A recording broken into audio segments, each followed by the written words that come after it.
Je lis du livre de Apocalypse chapitre 22, les versets 11 et 12, ce qui suit.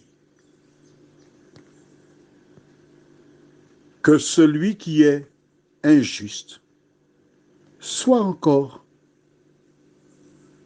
injuste. Que celui qui est souillé se souille encore. Et que le juste pratique encore la justice. Et que celui qui est saint se sanctifie encore. Voici, je viens bientôt et ma rétribution est avec moi pour rendre à chacun selon son œuvre. Prions. Notre Seigneur et notre Dieu, nous voici parvenus une fois de plus au terme de cette journée pour te louer, te bénir, te psalmodier et te dire combien nous t'aimons, Seigneur. Merci pour ta parole. Cet esprit, tandis que nous continuons notre compréhension, merci de nous éclairer afin que nous soyons en mesure non seulement d'entendre, mais de pratiquer ce que tu attends de nous. Merci Seigneur. Nous t'avons prié au nom de Jésus et pour ta gloire éternelle. Amen. Rappelle-toi. Nous avons vu dès le départ l'histoire de la création, la chute d'Ève et Adam. Ensuite, nous avons vu Caïn qui a fait le choix de faire ce qu'il voulait, non pas ce que Dieu avait demandé. Après, Noé, cet homme à qui Dieu a dit « Fais-toi l'arche » parce qu'il a trouvé intègre. Il a été sauvé par grâce. Lui, son épouse, leurs 3 fils et leur épouse, un total de 8 personnes sur la totalité des gens de l'époque. Nous avons vu tout récemment, hier en l'occurrence, comment les anges sont arrivés chez Lot et ont annoncé qu'ils étaient venus pour détruire Sodome et Gomorrhe à cause de la vie que les gens menaient dans cette grande ville. Nous avons surtout retenu que lors de ces 2 châtiments, la décision était prise en amont. Les gens n'ont pas eu le temps de s'échapper, n'ont pas eu le temps de rentrer en eux-mêmes. Ils n'ont fait que subir les conséquences de leur choix.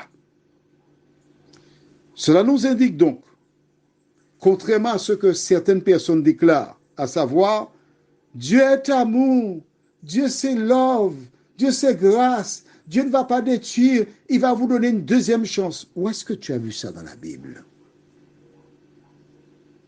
Les antédiluviens, c'est-à-dire les gens qui vécurent avant le déluge, ont-ils une seconde chance? Ils obtiennent la rétribution. Les gens de Sodome ont-ils une seconde chance? Pareil. Alors pourquoi voudrais-tu que le Dieu qui ne change pas ait une attitude et puis ensuite, en ce qui te concerne, il aura une autre attitude? Ce n'est pas possible. Qu'est-ce que tu retiens de ce que nous venons de lire? Le livre d'Apocalypse, chapitre 22, si tu regardes bien, tu tournes la page hier, toi, je t'invite à tourner la page. Apocalypse 22, tu tournes la page et que vois-tu? Ah, il n'y a rien derrière. Eh oui, c'est fini. Le dernier livre de la Bible. Le dernier chapitre de la Bible. La Bible te dit qu'à un moment, Dieu dira que celui qui était juste soit encore injuste, que celui qui est souillé se souille encore. Qu'est-ce que cela veut dire? Rappelle-toi, nous avons vu que le Saint-Esprit, c'est lui qui convainc les hommes du péché, qui les conduit dans la justice, qui les aide à choisir Jésus. Lorsque le jugement sera terminé au ciel, Dieu fera cette déclaration, que celui qui est souillé se souille encore, mais que celui qui est juste pratique encore la justice. C'est-à-dire que à ce moment, tu ne peux pas changer de camp. Si tu es dans le camp des méchants, même si tu as la connaissance, tu ne peux pas partir. Pourquoi? Ben, je t'explique. Dieu a une voiture,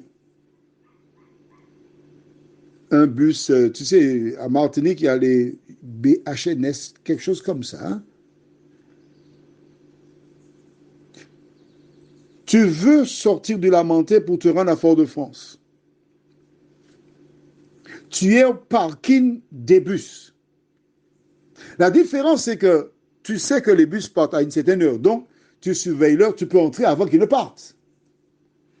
Mais le bus de l'Éternel, tu ne connais pas l'heure. Tu es là. Tu vois le bus. Tu reconnais que c'est le moyen qui te permettra d'aller vers Fort-de-France. Tu as la possibilité d'entrer parce que le ticket, c'est Jésus. Et il y a juste un distributeur, tu as 3 fois rien pour prendre le ticket.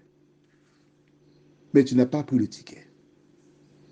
Tu es près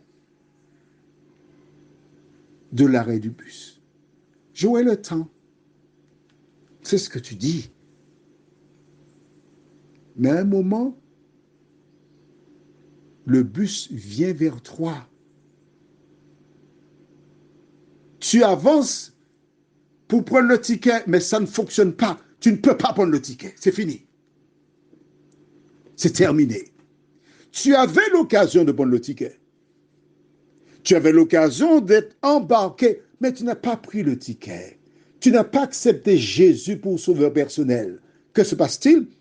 Le Saint-Esprit qui scelle les hommes pour le jour de la rédemption, lorsque Dieu dira cela, il ne viendra plus vers toi. Tu ne pourras rien faire. Mais le verset 12 dit quoi? Voici, je viens bientôt et ma rétribution est avec moi pour rendre à chacun selon son œuvre. En fin de trimestre, quand j'étais enfant, on attendait avec impatience. Quand tu avais bien travaillé, hein, j'ai eu mon tableau d'honneur. Mon papa m'a promis, il va me donner 50 centimes, une glace si j'ai le tableau d'honneur. On était contents, excités. On attendait les yeux écarquillés, les oreilles, on est attentifs. Est-ce que j'ai le tableau d'honneur? Tableau d'honneur, il avait satisfait ici, etc. Puis les autres n'ont pas. Jésus revient pour un à chacun selon ses œuvres. Où seras-tu? Prions. Notre Seigneur, notre Dieu, j'ai eu l'occasion de me rendre dans des grandes métropoles, notamment Montréal, Paris. Je me rappelle, une fois à Montréal, je suis entré dans un métro. Puis il y a des gens qui couraient pour entrer dans le métro. Les gens étaient à quelques centimètres de la porte qui se fermait devant eux. Et je n'oublierai jamais la réflexion d'un ami de Trinité, Jean-Baptiste, qui déclara, voici comment la porte du ciel se fermera devant beaucoup de personnes. Alors si un jour tu as pris le métro et tu as vu des gens à l'extérieur du métro, sache que c'est l'image qu'il te donne de ton avenir si tu n'acceptes pas Jésus dans ton cœur afin d'être dans le métro. Seigneur, tout ce qui se passe autour de nous n'est pas normal.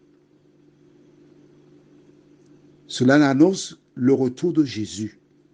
Aide-nous, Seigneur, à prendre conscience à réaliser que la seule chose qui nous reste à faire, c'est de t'accepter, nous t'en prions, au nom de Jésus pour ta gloire éternelle. Amen. Que l'Éternel t'aide à comprendre que la chose la plus importante sur terre, c'est de faire la paix avec lui. Je te souhaite une bonne nuit.